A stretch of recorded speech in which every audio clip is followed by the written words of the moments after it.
First, let's answer our four supporting questions.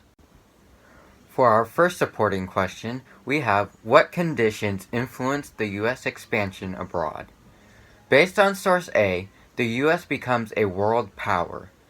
It says that Britain had 5 times the U.S. military power on both land and sea. Due to this, America had very little interest in territorial expansion.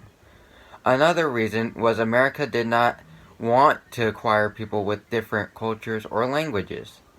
That would just make it more difficult to communicate. In the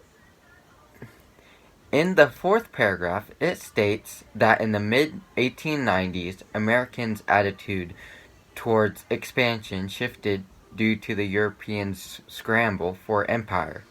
The European empire ended up seizing 10 million square miles of territory that included Africa and Asia. People became fearful that the U.S. would be taken over in a struggle for global markets and raw materials.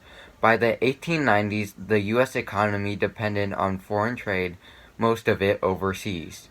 Alfred Thayer Mahan argued that power depended on the world seas.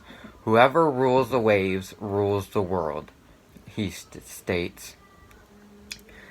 The American Navy started to change its wooden ships and made them out of steel powered by coal or oil. In the last paragraph, it stated that in 1893 they debated whether the U.S. should behave like a great power or be something different. In source C, it talks about restoring peace on the islands and giving independence.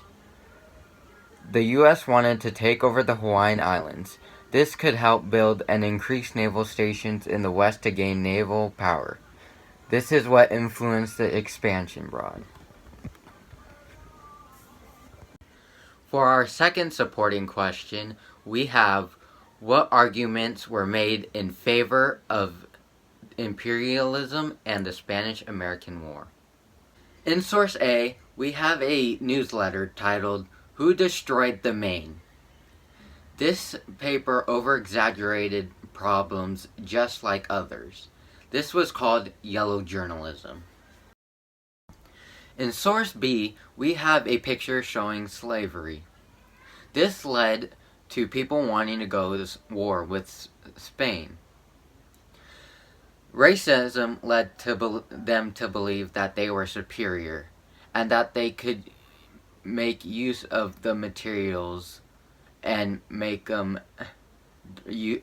use of them better with their modernized methods. In source C, we have a campaign speech. It stated that the American people in favor of imperialism wanted to take over the territories.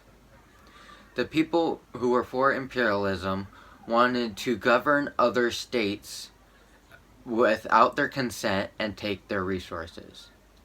This is how people who were for imperialism argued and lied to using over-exaggerated papers.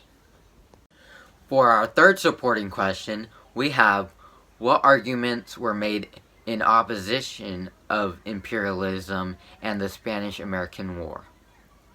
In source A, we have an excerpt stating that every man, doesn't matter what race or color, are entitled to life, liberty, and the pursuit of happiness. In paragraph 3, it said that Filipinos should earn their independence because they fought so hard for it. In the final paragraph, we have a quote by Abraham Lincoln. It said that when a white man governs himself, that is self-government. But when a white man governs himself and another man, that is more than self-government. In source B, there is one part that says the nation is not in safety with its military, but in safety with the spirit that prizes liberty to all men. In source C, we have two excerpts by Mark Twain. In the first excerpt, it summarizes that he is opposed to having the eagle's talons on another person's land. In this case, the Philippines going back to their independence. In the second excerpt, it says that if we take over the Philippines, might as well make a special flag like all our other states, with white stripes, white and black stripes, and a skull replacing the stars. This is referring to us as pirates. In the final source, we have a cartoon showing devils killing Uncle Sam. This is criticizing the imperialists. On the barrel, it says, "Repeal against the Declaration of Independence," as the imperialists were going against the Declaration of Independence according to the anti-imperialists. On the bottom, it says that the imperialists thought that an empire was better than a republic, saying that the imperialists wanted to take over the world. For our fourth supporting question, we have, what were the results of U.S. involvement in the Spanish-American War? In source A, we have a map showing the U.S. possessions and the date they were acquired. As of 1998, we can see that the U.S. had possession of the Philippines and other Pacific islands. In source B, we have a speech by William McKinley about imperialism. It goes back to saying that the U.S. won the war and took control over the Philippine Islands. This shows that the imperialists won and the anti-imperialists has to stay strong, as said in the speech. In source C, Theodore Roosevelt gives a message before Congress. It says that the U.S. does not feel any land hunger. This is not true due to the imperialists who want to take over other territories. At the end of his message, it says that every country, not just America, that desires its freedom and independence must realize that such independence cannot be separated from the responsibility of making good use of it. So overall, the results of the U.S. involvement,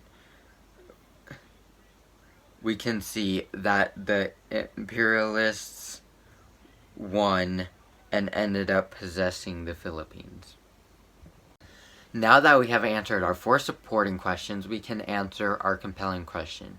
Was American expansion abroad justified? In my opinion, American expansion abroad was not justified because of the fact that the imperialists or Americans took over the Philippines. After all the newspapers and all the different posters and cartoons led to people wanting to go to war with